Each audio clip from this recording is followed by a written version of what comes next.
Bien, mesdames et messieurs, avec Olivier Dussopt, Bruno Le Maire et Stanislas Guerini, nous souhaitons vous présenter le projet du gouvernement pour garantir l'avenir de nos retraites.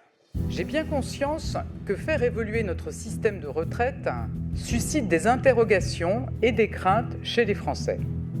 Nous voulons y répondre et convaincre. Ce sujet n'est pas nouveau. Il a fait l'objet de très nombreuses discussions au cours du précédent quinquennat. Un projet ambitieux avait été présenté par Édouard Philippe. Il avait suscité à la fois des attentes et des contestations. Nous avons appris de cette période et nous en avons tiré les conséquences pour bâtir ce projet. Vous m'avez insulté 15 jours. Vous chantez, mais vous m'avez insulté. Personne n'a craqué. Personne n'a craqué.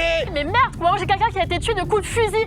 Il n'y a pas un bras d'honneur, il y en a deux. Madame Obono, ça suffit, s'il vous plaît. Vous arrêtez d'interpeller Madame la rapporteure. Vous faites pitié. Oui, monsieur le ministre, mesdames et messieurs les députés et monsieur le président ici absent, vous faites pitié. Vous ne comprenez pas à quel point il y a des métiers difficiles. Donc je repose ma question, les yeux dans les yeux. C'est une réforme qui va dégrader la situation de toutes les femmes du pays.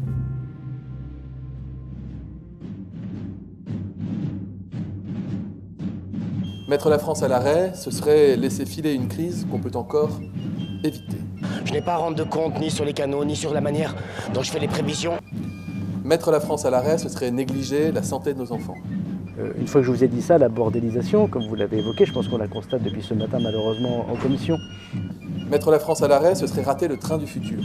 Et je conteste tous ceux qui nous accusent de brutalité, de violence, de vouloir passer en force, comme dit M. Ruffin.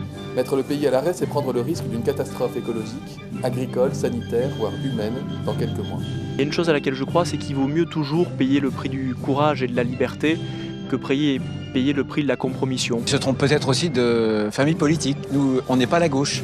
Pour 201 contre 115, le Sénat a adopté l'article 7.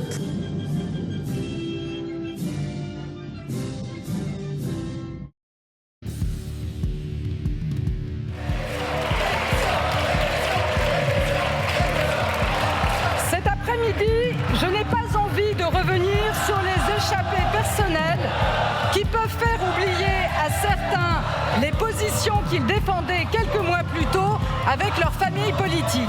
Ce texte reste fondamentalement injuste. Je n'ai pas envie de revenir non plus sur le comportement de ceux qui ont tout fait pour bloquer le débat, qui ont refusé d'échanger idée contre idée. La procédure utilisée est une catastrophe démocratique. Je l'ai même qualifié de déni de démocratie.